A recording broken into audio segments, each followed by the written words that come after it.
Ladies and gentlemen, welcome back to Maple Leafs Media. We've got the post-game show. We've got myself, Jake, and we've got Clarky, also known as Clarky Snipes. How you doing tonight after this victory? Woo! Let's go Leafs. Go Leafs, go. Great win. And, can't complain. Leafs won. Friday night. Weekend's just starting. Yep, it's going to be a good weekend, and the boys are headed to Alberta after this victory.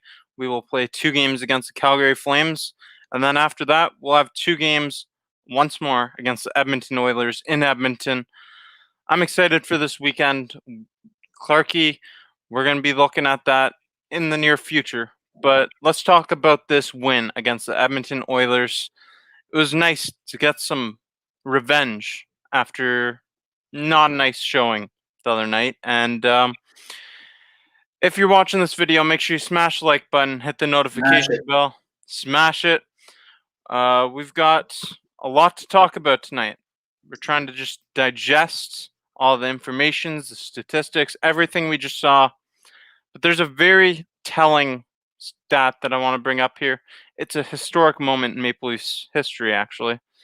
Historic moment in Maple Leafs history. Frederik Andersen, congratulations to you. He has passed Curtis Joseph for 4th all-time in Maple Leafs career wins. What do you think of this accomplishment?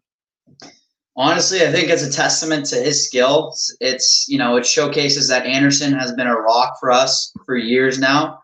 And, I was thinking during the game today when he was making some big saves, remember what we had before Andersen, and it gave me shivers when I was thinking about, Jagir. He had that one amazing run where he had 4 shutouts in a row or whatever, but we didn't have a lot. And I think Andersen, having him, he's a stonewall goaltender. He's a pillar to our team, and congratulations to Andersen, 4th all time for the Leafs. That's a big milestone for any player in their career.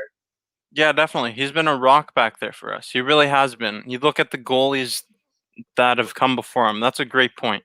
We've got your Raycrofts, Toskala, John Sebastian Abin, just to name a few. We've seen a lot of inconsistency at that goaltending position, and Frederik Andersen, he's brought a substantial amount of consistency, and I'm really happy to have him here.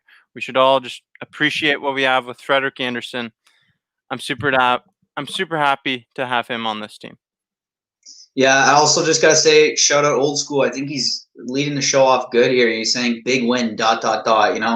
Andersen, that win came tonight. That's a win for the Leafs. So I think we got a lot to talk about with this game. Not all pretty, but never say less. Andersen got a nice win to get that record, pass that record, and now Leafs are 4-2. So let's go. Yeah, and I mean, to pass that record, this is what he did tonight. He had 30 saves on 32 shots, and he looked pretty damn good out there. The Maple Leafs as a whole, they really came out a lot more energized than they did the other night. This team looked sloppy the other night, and I was worried coming into this game. No Austin Matthews, Joe Thornton. I was worried about the impact that would have, but the guys, they really looked energized and like they wanted to win out there. Came away with the win because of it. Yeah, honestly, I think tonight we saw some players on the Leafs that they can be energizer bunnies. I think just off the top of my head, Hyman had another big game, just, putting in the effort. I think also Kerfoot, we'll get into it later, but I think Kerfoot had a huge game. Mikheyev, just carrying the puck in the zone, got a lot of speed. I think the Leafs just played as a team tonight. There was some moments, though, when it wasn't pretty, and Edmonton outplayed us. But I think overall, and there's a comment here, I'm surprised they won without Matthews. Yeah, Matthews is a really important piece of our team, but sometimes when we don't have our all-star there and we get a win, that shows that we have depth and we have a lot of players that can step up to the plate. Yeah, exactly. And I like what Rusty Nails here says.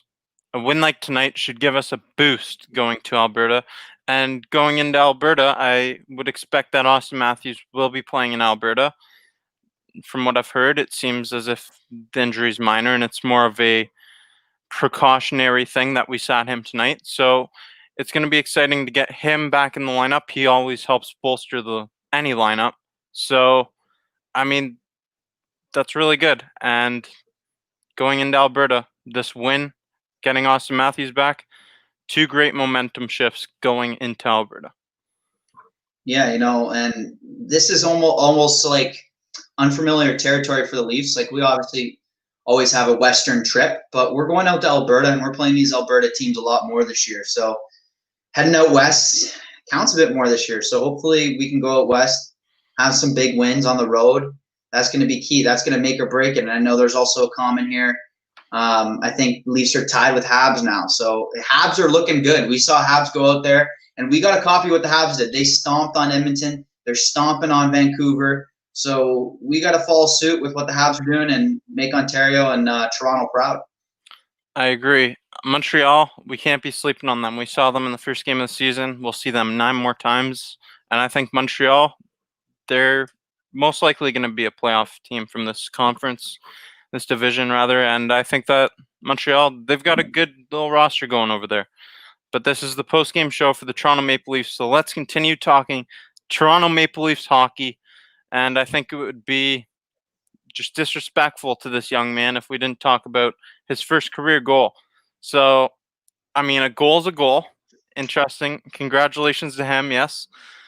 Interesting way to score it. Goes off off of his foot and in. But a goal is a goal on the power play.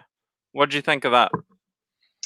Yeah, I think, well, first off, yeah, being on the power play, I think that it was nice how the play was set up too. Brody passing into Spezza. I think Spezza had a really nice, Spezza, we had the guy in waivers, but, he had a really nice vision to see that, that Brooks was kind of at the top of the slot there, and he saw a potential tip in / like ricochet, and it wasn't, like you said, it wasn't a pretty goal whatsoever, but it's his first NHL goal, and congratulations. Like, that's a big milestone for any player, and you could tell how happy he was after. So, I mean, like, great to see it, and tied up the Leafs, tied them up. So, yeah, no, it was a big moment, and hopefully you can get more going on. And another, like I was saying earlier, add to the depth that the Leafs have. That, like, having a guy like Brooks score, that's just going to take less pressure off the top. Absolutely. I like that because in this pandemic year, having that extra depth is going to be crucial to any team's success. And we saw Adam Brooks contribute. He had 8 minutes, 30 seconds of playing time out there tonight. And he looked good. He looked good. And I'm going to go back to your point about Jason Spezza. Because Jason Spezza, how many times did we see him do this on the other side of the ice when he was with Ottawa Senators? So many times we would see him cross ice, deflection pass thing to Danny Heatley or Daniel Alfredson. That is something we saw Jason Spezza do so many times in his career, and it's nice to have him on this team. Yeah, for sure. Like, and finish it off. Like, nice seeing Brooks get his first NHL goal. It's amazing. I see a question here in the comments section. We've got any word on Thornton's injury, and I have a word on Thornton's injury. So we've got responses in the comment section, and they are correct. So Thornton is out for at least 4 weeks. He's expected to miss a month, and that's with fractured ribs. And that must be painful. Hope to get him back sooner, but really want to rush him back. Don't want to rush him back. Give him the time to recover, and use him going deeper into the deeper part of the season. Yeah, I mean, again, like, we kind of have a deep squad for a reason, and we have a lot of players in the taxi squad. And again, those bones don't heal quicker when you're 42. So we don't want to rush him back. And we know that down the stretch, Thornton, he doesn't move that well, but we know the experience he has. And if we need him down the stretch, we don't need him in February. We need him in May and June. We need him when it counts. So, take as much time as you need. Matthews is a bit different because I don't think his injury is as serious. And I see in the comments there's some questions here about when he's coming back. But I'd say for Thornton, I agree with you. Like, we don't want to rush that. Take time. When the time's right, bring him back and integrate him into the lineup. Yeah, I mean, Austin Matthews back soon, and from what I've heard, it's a precautionary thing sitting him out, but it's really more of an undisclosed injury, and we want to just make sure our star guy is healthy going forward, because it would be a crucial mistake to bring him back and rush him back and then have that injury escalate to something more serious and have him out for a longer period of time in a shortened season. We can't rush him back. Let him sit a couple of games if need be. Get him back when he's comfortable and the doctors clear him to play. Yeah, I mean, I totally agree with that. And I think the only Leaf fans that have a problem with him sitting out tonight, other than the fact that he's their best player, is there's some comments about his outfit here, saying that his outfit was awful. I mean, I think that's the style nowadays. I don't know. I'm not a stylist, but I don't know. What do you think of his outfit? Okay, honestly, I mean, I saw him on TV and I thought, you know what? That's interesting. He looks pretty stylish. I mean, he's got his own style going, and good for him. I mean, he's different with his style, and I respect it. I respect it. I like his style. Yeah, you got to respect everyone's own individuality, but yeah, good on him. And yeah, old school agrees with us. He likes the outfit. It's different. It was different. He had like a little scarf thing. He had a mask. He looked safe out there, and that's nice. It's nice to see. We've got some questions here. Well, a comment here from Jason. Hopefully Sandin will get his chance to play in one or two games of the games in Alberta. What do you think of this comment? Well, I think that's Brooksy, and I know Brooksy always has some great comments. So, it is interesting. And I mean, tonight, I think Seth made a comment earlier. I think Brody definitely played better, and overall the Leafs defense played better. But I think overall, there's definitely opportunity to integrate Sandin in the lineup. Even Bogosian, I think Bogosian had a much better night than even his opening night or a couple games after that. But yeah, and we've seen what they had. They dressed the seventh defenseman the other night, and they really limited the back four defensemen's time. So there's got to be that opportunity for Sandin. But maybe if we rest a Dermott, we rest a Bogosian. I don't think they're going to take Hall out the lineup at this point because he's been on fire. But I could see it. How about you? Yeah, I think so too. I don't know if it's going to be in Alberta, but it might make sense with the travel implications and everything. I'd say that Jason also has a good point here. Bogo has gotten better with every game. Bogosian, for those who don't know who Bogo is. So, yeah, Bogosian has gotten better with every game. I've been a bit hard on him. That's because I expect a lot from our defensemen. I expect a lot from our players. I like analyzing their play, and I might call it as I see it. Zach Bogosian, the first couple of games, he was struggling, but he has definitely gotten better. I would like to see Rasmus Sandin, though. I really think it would be a critical error for this team not to give him some time and have Zach Bogosian playing night in, night out consistently throughout the whole season. Because Zach Bogosian, I think we need to give him some load management. He's never played an 82-game season. Even with a shortened season, it's condensed. I don't think that he can. Well, I hope he can stay healthy throughout the whole thing, but it remains to be seen. And I would like to see Rasmus Sandin getting more playing time because he's just sitting there on the taxi squad right now, and that's really bad for his development. Yeah, I mean, that's a great point. I think development's really important. He's like 21, 20, really young guy, and if he's not playing every night, it's like anything. You're not going to get better at your own skill if you're not practicing, or obviously he's practicing, but you're not having that opportunity to show your skills off and get better.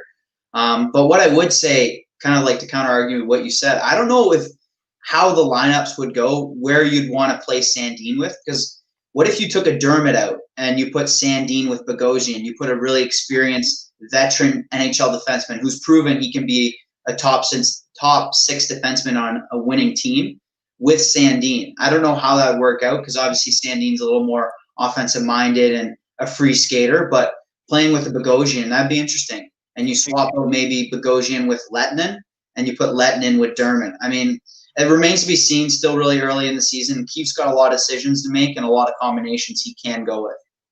You got the wheels turning in my head there. I like what you're saying about putting him with a more experienced defenseman like Bogosian, because we've seen it with Morgan Riley and TJ Brody over the first couple of games that if you put two guys you like to join the rush, it can be detrimental to your team's success that game. And TJ Brody, Morgan Riley, they both like to join up on the rush. And Rasmus Sandin, Travis Dermott, they both do. So maybe pairing him with a guy like Zach Bogosian would be a good idea. We're going to talk a bit more about tonight's game, though. We've got a question here I guess it's a trade offer. We got a trade offer, kind of. What do you think about Justin Hall and a second rounder for Connor Murphy? 128 hits, 138 block shots last year in 58 games for Murphy. He's also a plus 12 and is only 3.85 million. You want to take this first, or I can? Honestly, let me be honest. I don't know too much about Connor Murphy, but what I would say is right now Hall has been proven to be. I don't know if a third defenseman on the Leafs, but I think he could make a case for fourth defenseman on the Leafs, and he's really been solid. He's not going to give you some creative play and score a bunch of goals, but he's been really solid and short up on our defense as well as on the not power play, penalty kill. So I don't think I'd be trading him right now, but I mean that is interesting. And I'm sure as Hall's season gets better, he's going to look more valuable to other teams. He is 28 though, so he has a cap on his growth. But I think right now Leafs can't really entertain any trade offers, and I don't think they're in the running. We'll get into it about Pierre-Luc Dubois, but I'd say no on this one. How about you? Definitely not.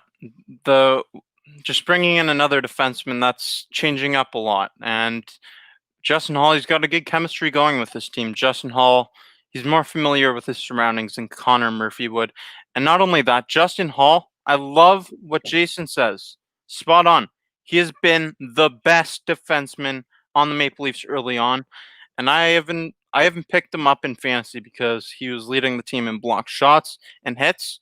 Justin Hall, he's been a critical piece of this Maple Leafs blue line this year. And I mean, he had 20 minutes of ice time tonight. Justin Hall, he's getting more ice time and deservingly so. Yeah. How about this? Jason brings up another good point, and I'm going to show it because, I love Jimmy Vesey. I love to see some Jimmy Vesey. This is Jimmy Vesey's second goal of the season.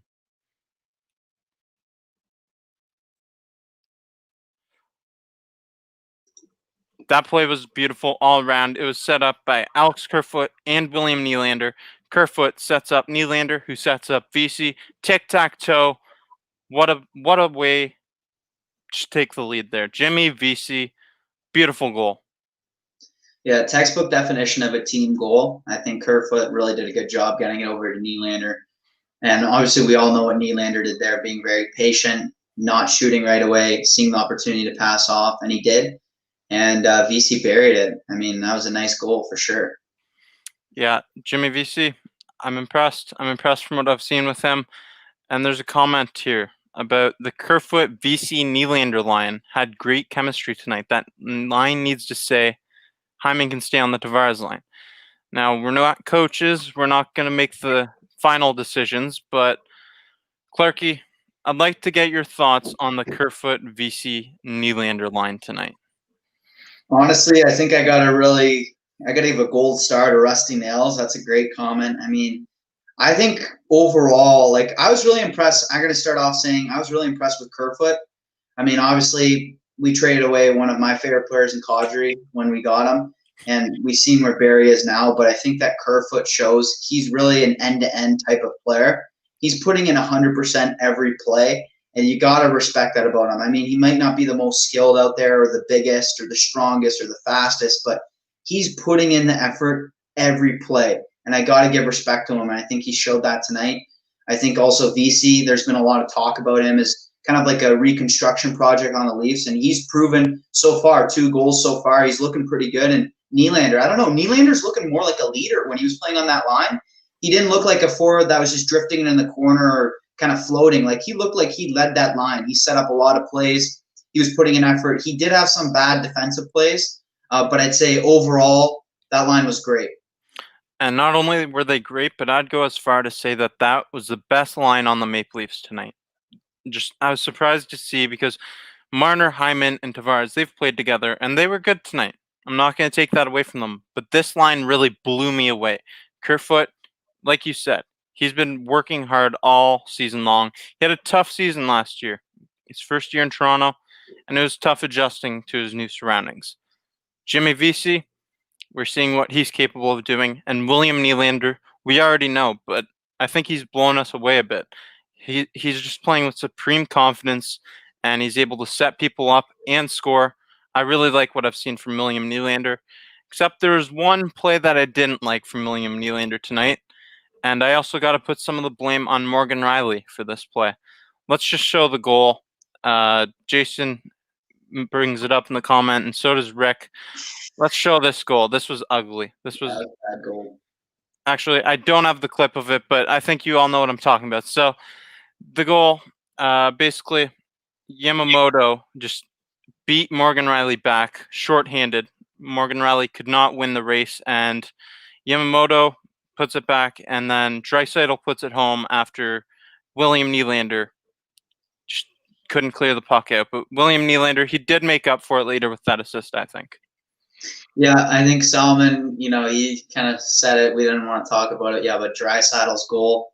And I say overall, I think that this is a good segue into Rick Furr's comment here. He's saying, also, before I get into it, smash the like button. I see there's a few people watching here. It really helps out when you smash that like button. We really appreciate it. But yeah, no, it leads to Rick Furr's comments. It's a really good comment that I don't think Morgan Riley looked completely bad, but there was moments where he didn't look like a number one defenseman and maybe didn't look like himself. I don't know if that's because we've been playing him a lot lately or if there's a lot of pressure on him, or it's just that, like we've talked about, that pairing's not working with Brody. But I think that, like you mentioned, that definitely contributed to the goal. You see Nylander there, but it was kind of like an awkward pass. I don't think he was expecting it. Draisaitl picks it up, and we know what Draisaitl can do, and he did what we thought he could do, and it wasn't a really good goal at all. It was very discouraging, but, we got to learn from that. Yeah, we got to learn from it. Morgan Riley, he's got to hightail it back there on that goal. Morgan Riley, he's been the rock of this defense, and I made a video about him recently about the 4 players that are drafted ahead of him. He was a steal in the draft, and he's been that rock of this Maple Leafs blue line. Without him, it would have been a disaster, even more so than it has been recently. And we thought we've gotten him a defense partner with TJ Brody, but I'm not 100% sold with this defense pairing. We'll give it a bit more time to mesh, but that's something that also remains to be seen. I think that these guys both like to join up on the rush too much, and we saw that in the first period. There's a play that it just really stood out to me. Brody and Morgan Riley, they both got caught in the offensive zone, and the 2 guys back playing defense against, I think it was Yamamoto and maybe Draisaitl, the 2 guys back on defense were Kerfoot and Marner. I don't like that matchup at all. We got to have at least one defenseman back at all time. Yeah, for sure. You never want to get caught, and they're really great players, but their number one occupation on the Leafs is not defense. So yeah, I'd say that overall, I think Brody. There was moments where I was like, wow, like he is not playing very good. But then there was other moments he took a nice block, had a nice couple shots on net, had an assist. So I think he was getting better. I just don't know if that line combination, Brody and Riley, is going to work out. It's still really early on, and I think we got to keep trying it out because, Brody is a top 2 defenseman on our team. So we really need to kind of see it out first. Don't want to jump the gun, but so far it looks like maybe we need to spread the wealth more in terms of pairing offensive defenseman with a defensive defenseman or something. But again, Keith's got a lot of time, still early in the season, so we'll see what happens. Absolutely. Sheldon Keefe, it ultimately comes down to his decisions, and we'll leave it that way. We just like to talk and analyze our thoughts on the game.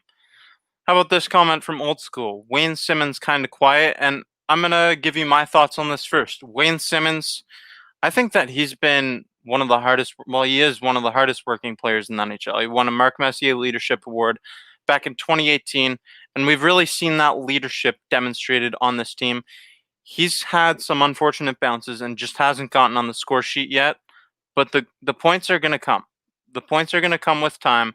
Just give him time. He's creating plays. He's generating opportunities. He's making hits. He's gotten a couple fights. Wayne Simmons is a valuable asset to this team, and he's a piece that's been missing for years now. Yeah, I think Old School does have a point. He has been quiet. I think also, though, there's been a couple bad bounces. Like, he's almost scored a few goals now. Watching every game, there's been some very close chances that he's had. I think if he keeps putting himself in those spots, he's going to get a goal. But I would say too is, you also are limited to the amount of opportunity you get, and I don't know how much opportunity Simmons has got necessarily compared to what we were going to expect. Like he only got like 10 minutes last game. I don't know how many minutes he got this game. I think 11. 11 minutes. So I mean, it's not like nothing, but it's still not much more over 10 minutes a game. So when you don't have that much opportunity, it's hard to make the most of it. But again, we'll see him on the power play. We'll see him. He had a good effort at the end of the game. Him and Vol and was it Mikheyev or I don't know who the other Brooks maybe. I forget the other player playing on that line, but I think overall, we got to be patient. We didn't sign Simmons to get us 30 goals a year. We didn't sign him to. We signed him to be an impact player, and I think he's done that so far. I think that fight he had in the first game against Montreal was huge. We can't underestimate that. And he's putting in effort day in, day out, kind of like a Kerfoot. A lot of effort. A lot of effort. Yeah, and his impact goes far beyond what we just see on the ice. It's a huge presence in the locker room. He's a very impactful guy in that locker room. You can tell just by watching him in a press conference. He's a very impactful guy to have in your locker room. We've got a bunch more comments coming in. I believe he's 32.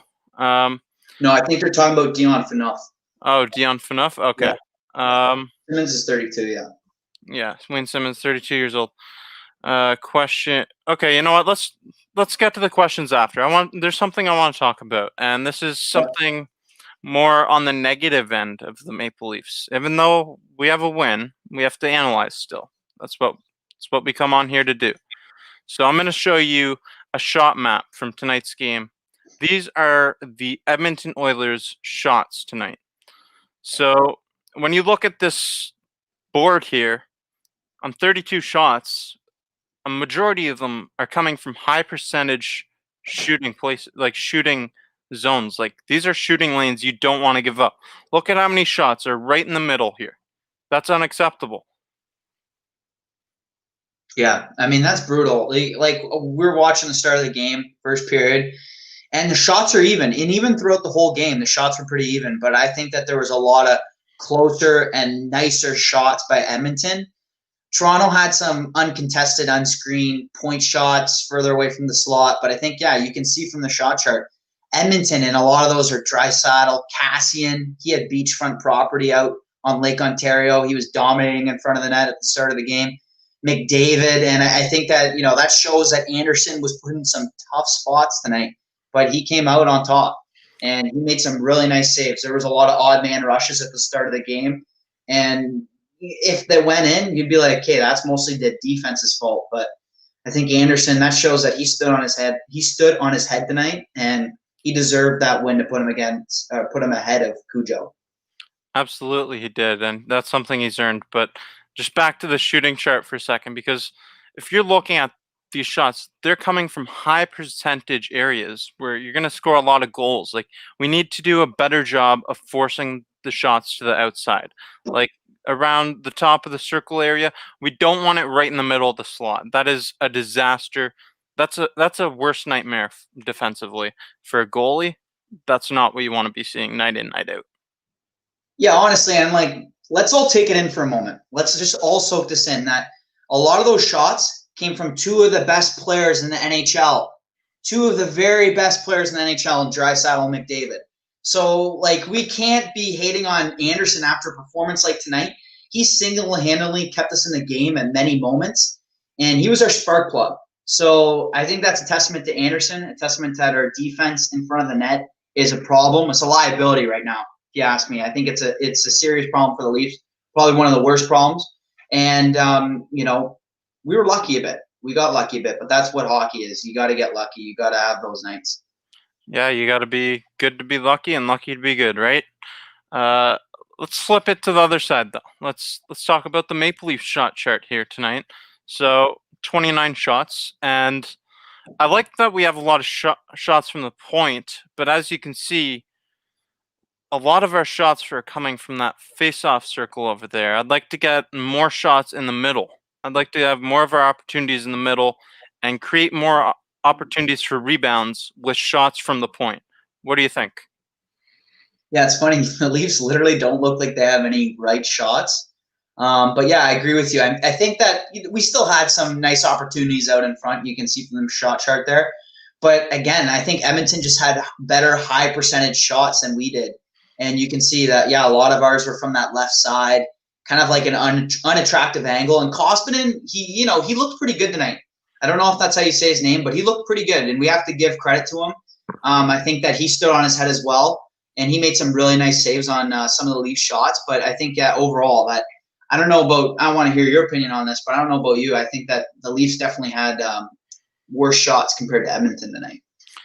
Definitely, definitely, and that just looking at the shot chart, I think it's clear. And I mean, I texted you in the middle of the game, and I sent you this shot chart, a earlier one, and you were thinking the exact same thing. Good minds think alike, I guess. But I mean, it's evident just by watching the game. You can look at the shot map, and it's helpful. It's useful to look at, and I think that the Maple Leafs, Sheldon Keefe, should be showing the team this. But just looking at the film and the game itself, it's noticeable that we're not getting into high percentage goal areas, and that the Oilers were. We need to block the shooting lanes better, and we need to get into better shooting lanes offensively. Yeah, I agree for sure. There's a problem. It's a problem. It's a big problem. We've got some questions here coming in through the comments section. We've got Jason says, for one game or two, I'd love to see Riley paired with Muzzin, but I wouldn't want to disrupt the chemistry between Muzzin and Hall. I mean, we got a good thing going with Muzzin and Hall. That's a good point. But there comes a point where your first defensive pairing, it's critical that your first defensive pairing works. And I don't think we've reached that point quite yet, but it's getting there. What are your thoughts, Clark? Yeah, I mean, well, we got a comment in here too. Muzzin has been playing a rough start to the season. He seems like he's been playing a timid game lately. And, I kind of have to agree to a certain extent. I think Muzzin, he's a shutdown defenseman. Maybe it's that he's a bit tired. He's got a lot of mileage on him. He's over 30 on the other side of 30. And I think I noticed a bit about Muzzin too, is that he sometimes is on the end of almost getting own goals a lot, like going off his stick. He's like half the time he's in our own zone, he is like in the goalie's net. He's in Anderson's crease. But also what I would say about Muzzin is that he does a really good job of clearing in front of the net. And, we complain about like some of those shot charts being all in front of the Leafs net and not a lot of good net front presence in the own defensive zone for the Leafs. But I'd say that Muzzin, he's a really strong player down low in the boards as well as in front of the net. So he's important to our team. I don't think we're going to take him out of the lineup. I mean, maybe if he needs a rest, sure, but he's pivotal. But back to the main question, maybe Riley and Muzzin play, but I think also, maybe that Hall is looking so good is because he's comfortable with his partner. Defense is, I think, even more than forward sometimes, all about the chemistry. If you have a really good defensive pairing with you, you guys understand each other, you know where you're going to be, and if you can pinch, the other defenseman's going to play backward. Like, I think that definitely accounts to something, and maybe that's why Hall is looking really good too right now. Yeah, I mean, a defensive pairing, it's a very fragile thing to separate defensive partners. It's more so than a forward line combination because it's less players. It's like taking a quarterback and giving him a whole new receiver. It's just changing up a lot of things. The chemistry, it's pivotal to the success, and changing it can be detrimental to the success of the defense pairing. So I like our defense pairings right now, but I do think that there's a possibility we need to change that top defense pairing in the near future. I don't think it's reached that point yet, but I really like what I've seen from Jake Muzzin and Justin Hall. They do a really good job down low. You attest to it perfectly. Yeah. They do a really good job down low, and they're always looking to make a hit. That's what I love about that defensive pairing. They're always looking to make a hit or block a shot, and that's critical for my defense. Yeah, I mean, again, like they're really good defensive defensemen. I think that they're some of the best in the game for playing defense.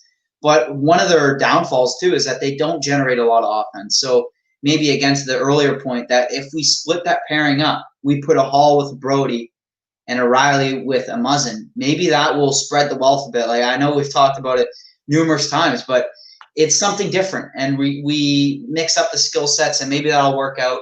But I would definitely say that Hall and Muzzin, they're getting 20 minutes a night because they're playing defense and they're playing shutdown defense. So shout out to them and hope they keep it up. We also got an interesting comment here that, a lot of Leafs Nation, I think right now, switching the lines is more about the defense. We got someone saying that, do you think Sandin and Liljegren would be a lethal D pairing?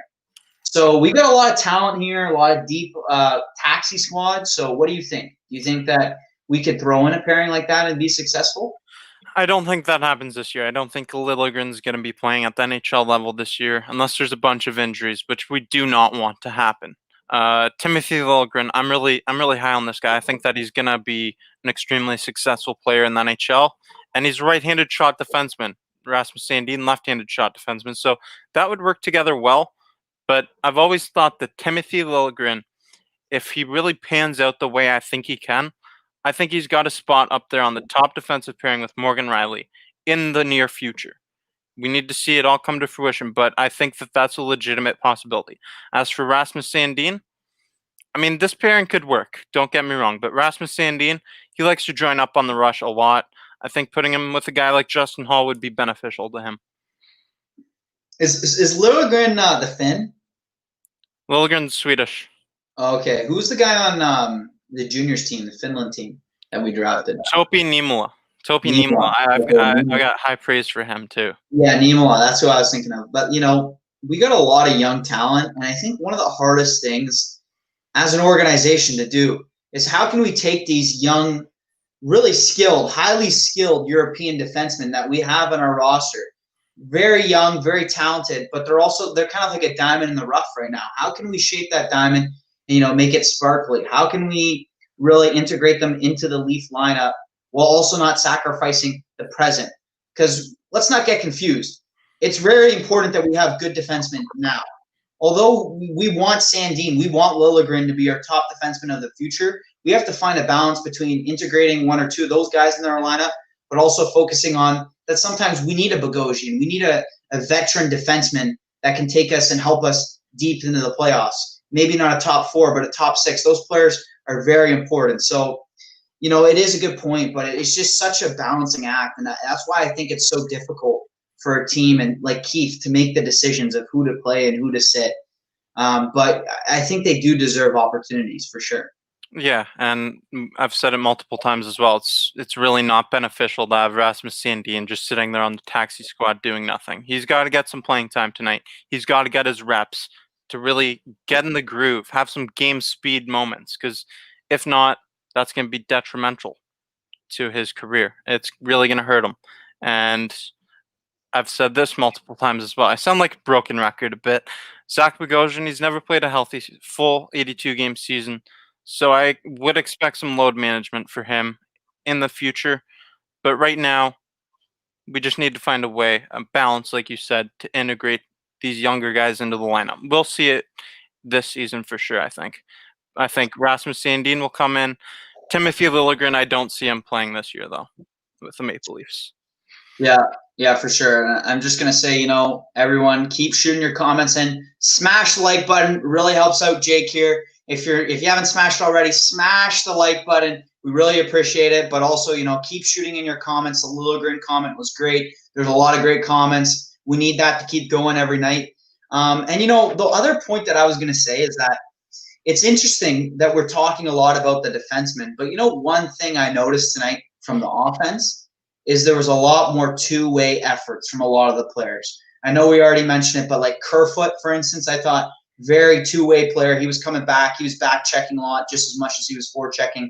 I thought Mikheyev did a really good job when he had the playing time. Vesey.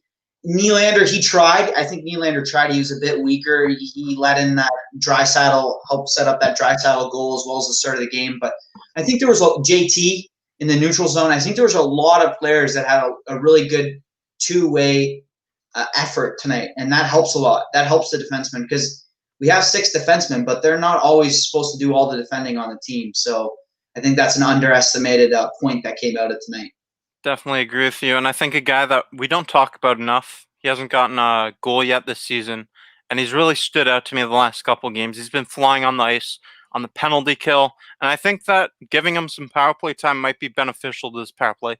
Even though we were perfect on the power play tonight, 2 for 2, I think that if we gave Soup, Ilya Mikheyev some time on the power play, just because he's a hard worker and he's great both ends of the ice, getting back defensively on the penalty kill, 5-on-5 even strength. I loved what I've seen from Ilya Mikheyev over the past couple games. Yeah, Soup's got speed, man. He is definitely a really quick player, and again, like he's like a Hyman, just 100% effort day in day out. But yeah, I think that that's a good point, and that leads to what I was going to talk about too. We heard some crazy stats tonight that a Marner had 25 minutes the other night, and I mean, like we just can't play our top guys that much every night. It's just too much time, and it's going to take a huge toll on them if we're playing our top 4, 5, 6 guys disproportionately more than our bottom 6. So I think we need to find a balancing act. But again, it's still early on, so I have faith in Keith. Got to believe in him. Got to think that he's going to definitely mix up the minutes as well as the time that each line plays. But Mikheyev is a classic example of a player that he's in that bottom 6 right now, but he definitely deserves the time. I agree. And Sheldon Keefe, you just said it yourself. He knows this team better than anyone else. He knows the decisions that need to be made.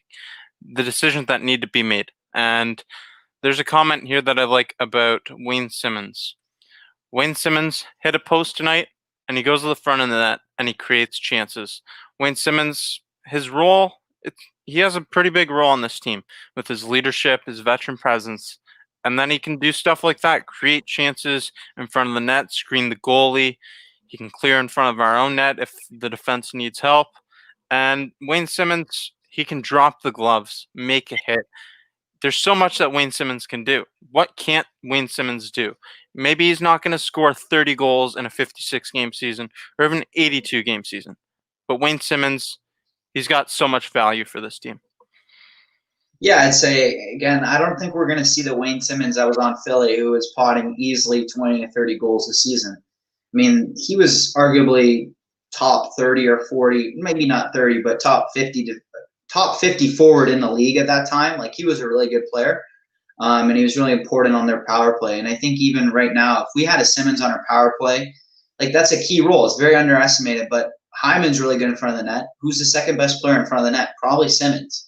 Or maybe he's even just as good as Hyman in terms of causing disruption in the offensive zone. But again, like you said, he'll drop the gloves. He'll try to score. He'll try to set up plays. He'll try to play defense. He'll try to forecheck. Like, he's doing all these different things that I think is very underestimated. If you're just looking at the stat line, you could point to him and be like, he hasn't done anything so far or very much. But his game's more than just the numbers. Yeah, I agree. Wayne Simmonds, he's so valuable to this team. Everything he does, he's valuable. There's some comments here about where'd it go? I had a comment here that I wanted to talk about. So, no, not that one. It was, this is interesting.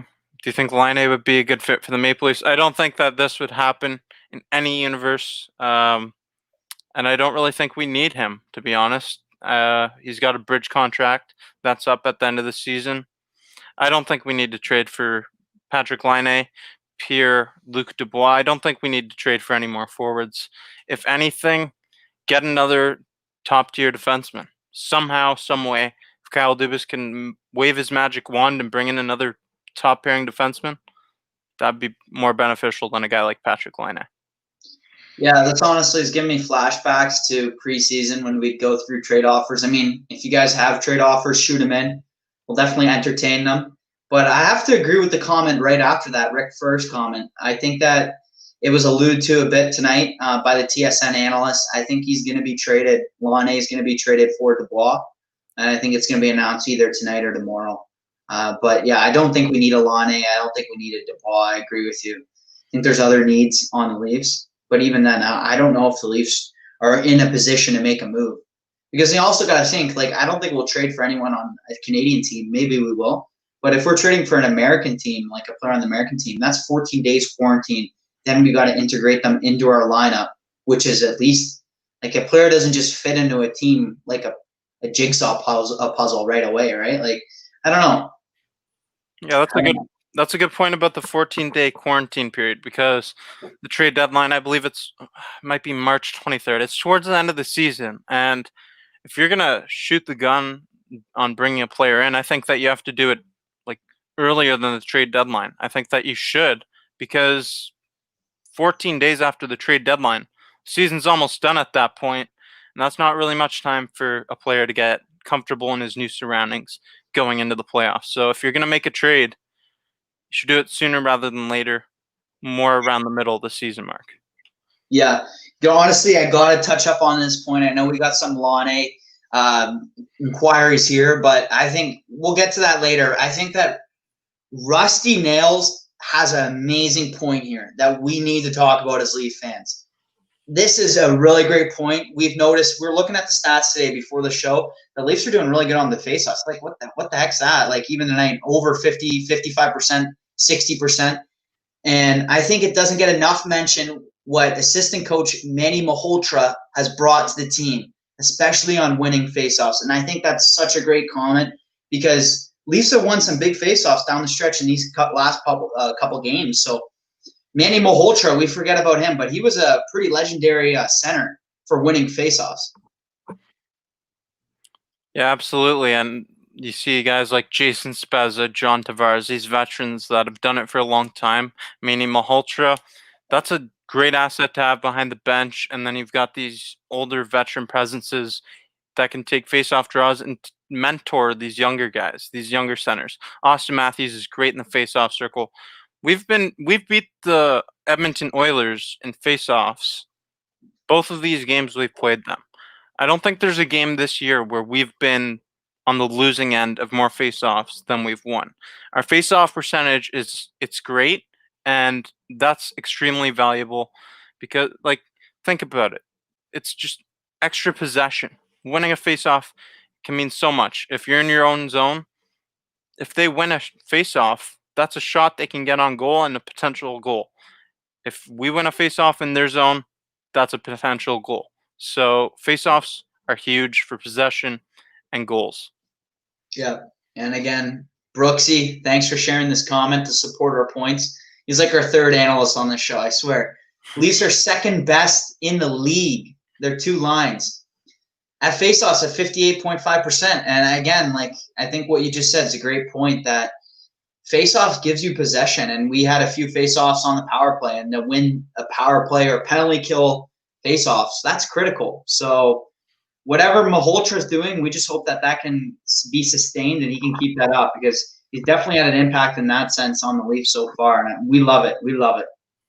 Yeah, and shout out to Jason, always in the comments section, always bringing up great points. Thank you, and thank you to everyone else who brings their information into the mix. I appreciate it. We'd love to just have your takes, have your thoughts, and post them up here. And you know what? In the future, I'd like to bring some more of the viewers onto the show. I think that I might be getting Jason to come on the show in the near future. And for other people who are interested, feel free to reach out to me at Maple Leafs Media on Instagram or Maple Leafs Media on Facebook, wherever. Just reach out to me if you're interested. We got a comment here. I do Line for Nylander. Would you trade William Nylander for Patrick Line? Considering the contracts, at least the contracts, I don't think Lonnie's got a much bigger contract, right? I don't think I would do that. No way. And the way Nylander's played so far, I don't see why Lonnie would do much better. Obviously his stats are better in the NHL, but I don't know. What, are you going to show a comment here? What about you? Do you think that you'd do it? No, not a chance in hell. Not a chance in hell. I'm sorry. Sorry, Rick. But no, I would not do that deal, because Nylander, he's got 4 more years on his deal, $6.7 million. That's a bargain. Patrick Line, he's on a bridge contract that ends this year. And honestly, I think Nylander, he might even be a better player. He might be a better player. And Nylander can take some faceoffs that Line can't. It's not necessarily pretty having Nylander in the faceoff circle, but he can slot in there if necessary. And Nylander, like I said, that contract's a bargain. The best of our core 4. It's not worth it to take on that short contract. Yeah, for sure. Contracts, yeah, for sure. We had a question about, do you think the Leafs end the playoff drought this year? Do we win a playoff series this year? I think it's too early to tell. I mean, I want to say confidently yes, but the way we've been playing the first 5 games, like it's been so up and down, or 6 games, whatever it's been now. It's been so up and down where some nights the Leafs are like, wow, like we're looking really good, but I think every night there's been points where it's like, why are the Leafs playing like they are right now? No, you said it perfectly. You said wow. It's either wow the good way or wow the bad way. It's like, wow, what am I watching? Or wow, this team's outstanding. Yeah, One night, I think. Go ahead. Yeah, go ahead. like one night they look like a solidified Stanley Cup contender, and then there's some nights where they just look like the same old Maple Leafs. It's something we just need to see this team more consistently, and there's a lot of new faces. So I really think that this team's still getting comfortable together, and I think that this team's a better group than a lot of the groups we've had in the past. Yeah, I think Howard has a good point here. He says we must keep improving. I think it's as simple as that. Like, I think the Leafs, we're a young team. We're a young and talented team. We have a lot of potential growth opportunity. We're like right here, and we can grow up to like up here. But it's going to take some time. It's going to take Malhotra helping out in the face-off, or Keefe running great practices and getting the chemistry between certain players. So, it's going to take time, but hopefully we can get together, and down the stretch we can win some games more convincingly than we have so far. Because even though we got the win tonight, I don't think any of us can really say that was a very convincing Leaf win. It could have gone to overtime. We could have lost in overtime easily. I think it was a bit of a seesaw tonight. So there's got to be a lot of improvements before we can confidently say that, yeah, Leafs are going to end the drought. They're going to win a playoff series. But remains to be seen if we can improve and we can bring it together down the stretch. Yeah, I mean, we showed the shot chart. We showed the shot charts, and we had less shots than the Edmonton Oilers. That's very telling. We need to get more shots consistently. We need to have at least 30 shots, and we didn't reach that plateau yet. We had 29 tonight. We need to reach at least 30 shots a night, in my opinion, in my eyes. That's the magic number, the lucky number. We need to reach that, and we just need to stay consistently consistent, kind of like Maple Leafs media, bringing you content. But Jason, I like this comment. Always, Jason. Leafs PK has been better this year as well, and part of that is Spezza and winning the penalty kill, winning the faceoffs in the defensive zone. Great point, Jason. Great point. The penalty kill unit this year is much improved. We have the 6th worst penalty kill unit in the NHL last year. And this year, I'd say we're above middle of the pack. Yeah, I mean, the penalty kill definitely has looked a lot cleaner. We don't ever want to be on the penalty kill. I don't know how many penalties we've taken compared to opponents, but yeah, it has looked better. So I think that's a great point by Jason. But I would like to touch on this, is that Rick right underneath says, we look a lot slower this season. I don't know if it was just me watching the game, but I think Rick has the same observation that the Leafs kind of looked flat out of the gate the last couple games, where they just, I don't know if we just didn't have that energy. Like every line wasn't playing like, it was an NHL paced game. And I think that we kind of didn't have that speed. We didn't have that energy. We didn't have that spark.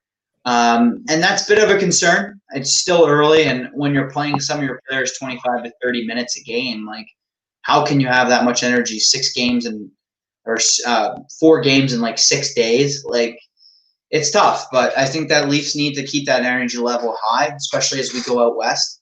And like I said, Montreal has really set the precedent for getting some nice wins out west. We need to follow Montreal, because right now Montreal is looking like that team that we need to keep up with. They're very good, and we need to be as good as them, if not better. Yeah, I mean, Montreal might be the team to beat in the Canadian division right now. They look really impressive. I've been impressed with them, and I think that they'll definitely be a playoff team. It's very early to tell, but from what I've seen, Montreal has looked extremely impressive.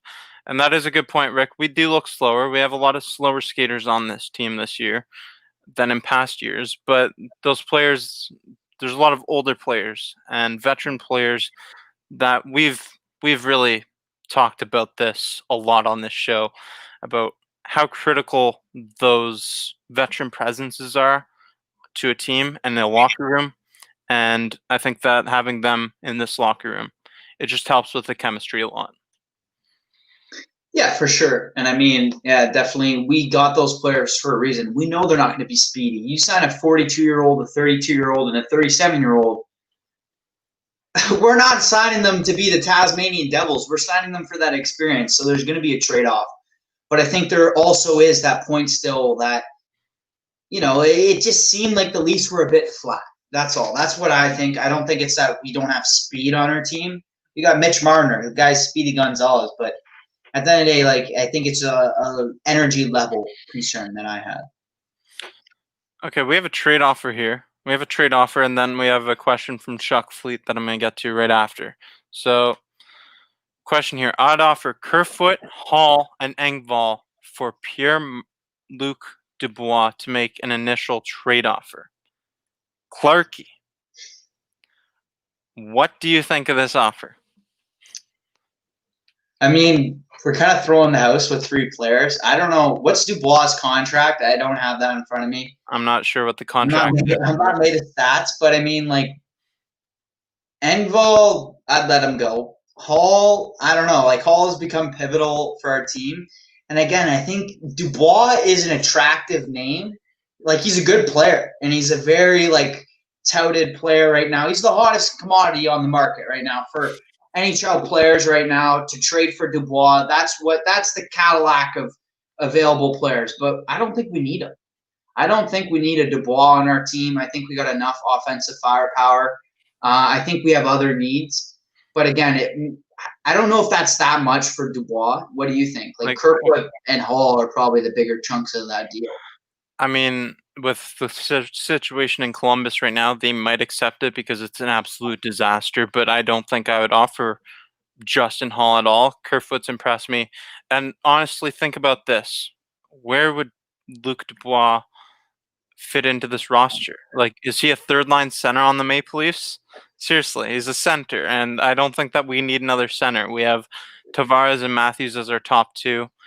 And bringing in a guy like Pierre-Luc Dubois, it would be great for any team to have him.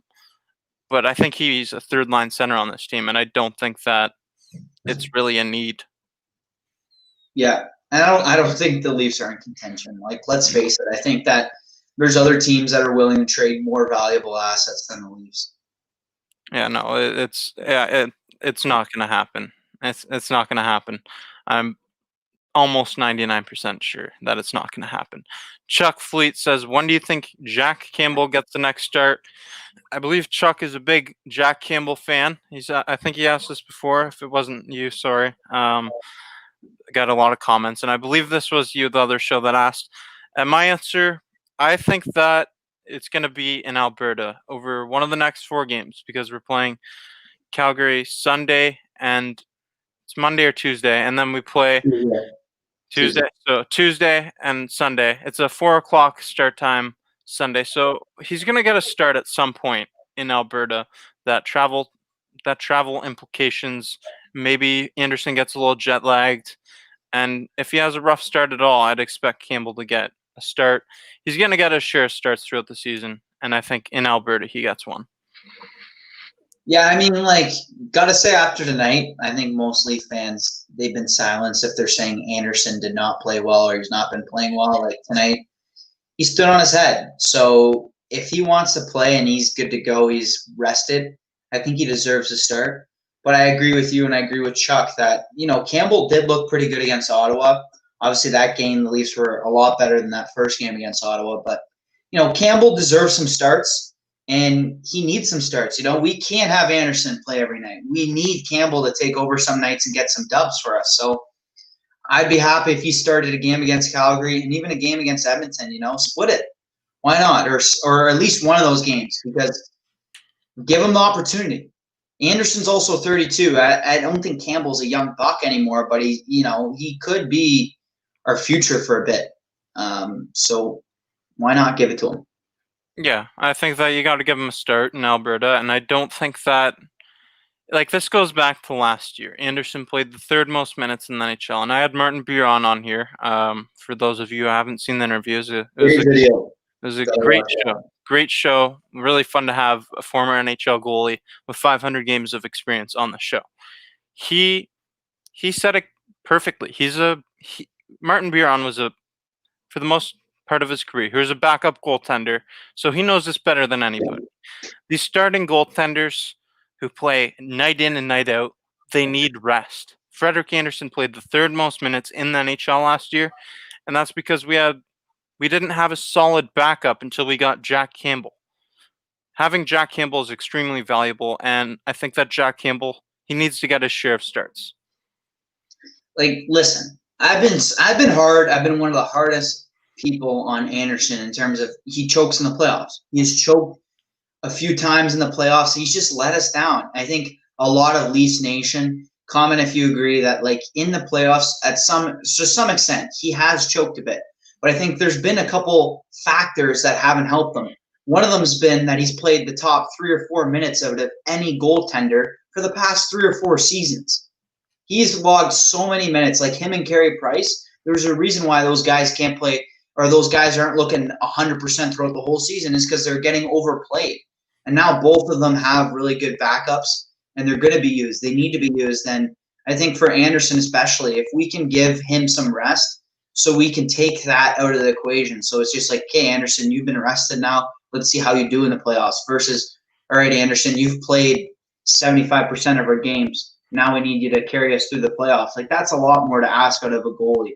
So I think overall it's great that we have Jack Campbell, and hopefully Jack Campbell can prove to be a really good backup. Yeah, I know he was a backup on LA. I don't know. Was he like, did he get a lot of wins in LA as a backup, or he probably just, I don't think he played that much, did he? I don't think he played much in Los Angeles. Like, he would have got his share of wins for sure, but Los Angeles was also Los Angeles has been a bad team recently. And yeah, I mean, I don't know. I think he's got a bright future with his team, and that he just needs to get a share. He needs to get some playing time. But Frederik Andersen, don't mistake it. He's the starter on this team. We've got a couple more questions. We've been on here over an hour. We're going to get off here real soon. This post-game show, this is what I love about coming on here with everyone. Like, this is a post-game show, and we've just been carrying discussions about our thoughts on the team. I love coming on here with everyone from Leafs Nation. Yeah, honestly, like I see some new Zach McNally just subscribed. That's what it's all about. You know, we're just having a good time, and we need you guys to come in every night, guys and gals to come in every night and share your opinions, shoot some messages. It's all what it's about, and we're all just Leaf fans coming together, talking about our team, and hopefully that we can turn the corner this year and at least get a couple wins in the playoffs or whatnot. I think this is an interesting point by Super Mario Harvey. That's a great name. What's the worst Maple Leafs, playing the Bruins in a Game 7 or playing Montreal? I mean, Bruins in recent history, I'd hands down say Bruins. Bruins is the kryptonite for the Leafs. But recently, I don't know. Montreal is looking good this year. Mm-hmm. I don't know. I don't know if we want to be matched up against Montreal late into a playoff series. They're a very young and talented team, just like us. So what do you think? Like, who would you rather be matched up against? I agree with you. I think that, obviously Boston, you said it yourself, the kryptonite for this team. And I don't know that we would get past Boston in a playoff series. It's still very early to tell, but I mean, the Montreal Canadiens, they look like a very impressive team so far throughout the season. And anytime we play either of these teams, it's going to be heated and probably go to Game 6 or 7. Boston, I don't think they improved this offseason. I think that they got worse. I think that the losses of Zdeno Chara and Torrey Krug, that's detrimental to their blue line. And I think that's something that our speedy forwards could take advantage of. Not having Zdeno Chara, that big, frightening presence on their blue line, that's critical. And Montreal, they're a really good, young, fast, emerging team that matches up against us well. I'd like to see either of these matchups because imagine a series against Montreal. That would be a fun series to watch, but I think we'd match up better against Boston right now. Yeah, I mean, I think Boston's probably regressed a bit. Kind of like a Pittsburgh, where they've had their heyday for the past 10 years. So you gotta hand it to some of these American organizations that have been able to just keep the run going. And as much as Boston's had our number, they've also just been a really good team year in year out, and they know how to play us. So I think that at this point, though, I'd probably take Boston over Montreal, just because I think Montreal's on the come up, and they got a really nice young team. Also, shout out to Corey here. He says, this place is way better than any Facebook group. Nothing but hate mostly, and it's just discouraging. So, nice chat with all my Leaf Nation brothers. Yeah, brothers and sisters, we're all just about good vibes, having a good time, shooting in your comments. Everyone has an opinion here. And we try to get as many comments as we can. But again, this show is about you guys sharing your opinion and keeping the discussion going. Definitely. And I mean, on that note, I say thank you for watching this show tonight. I mean, we've been on here for over an hour. Clarky and I, we're getting a bit tired. We're getting a bit drained. It's been a long night, and it was fun to watch the Maple Leafs win. So thank you for this comment, Corey. We really appreciate that. We appreciate everybody in the comments section, night in and night out. There's a lot of you that are regulars on this show. Thank you to all of you. And to those who've just dropped by this channel for the first time, thank you as well. Make sure you smash the like button, hit the notification bell. I'm always working to get new content out for you on a daily basis, as often as I can. Today I released it was a 15-minute video about the 21 players drafted before Henrik Lundqvist. That took me hours to make, and it's a lot of work, but it's worth it. It's worth it to connect with everyone from Leafs Nation. I love coming on here with my brother Clarky. Thank you, Clarky, for taking your time out of your night to come on here. And once again, thank you to everyone from Leafs Nation for coming on here tonight. So, Clarky, you got any closing words? Yeah, just say, I know you just mentioned it, but there's a lot of people here every show, and it's just amazing. I know that, speaking for both myself and Jake, really appreciate you guys coming in every night and stream media. We're just having a good time. We try to share as many people's opinions. And yeah, John Hart said it, we're family. We're all just Leaf fans, and we also accept other types of fans. That's what this show's about, is we just have friendly discussions, debates, trade offers, line combinations, talking about the game. That's all that matters. We're just having a good time. And, I just want to say on that note, everyone stay safe, stay healthy. I know the world's a crazy place right now, but just everyone, we got hockey, and that's one thing to make us happy every day. So cheers, and I hope to see you guys in the names again in the shows tomorrow night, the night after, every night. Jake puts in a lot of effort, and I just want to say also thank you, Jake. You're working very hard for this channel, making new content, and that Henrik video, everything, it's amazing. So keep it up, man. Thank you, and once again, thank you to everybody watching this video. I've got some big news coming in the near future. Big things coming from Maple Leafs Media. So stay tuned for that. That'll be in the next couple weeks. So thank you for watching this video. Thank you for spending over an hour with us tonight. Go Leafs, go. Go Leafs, go.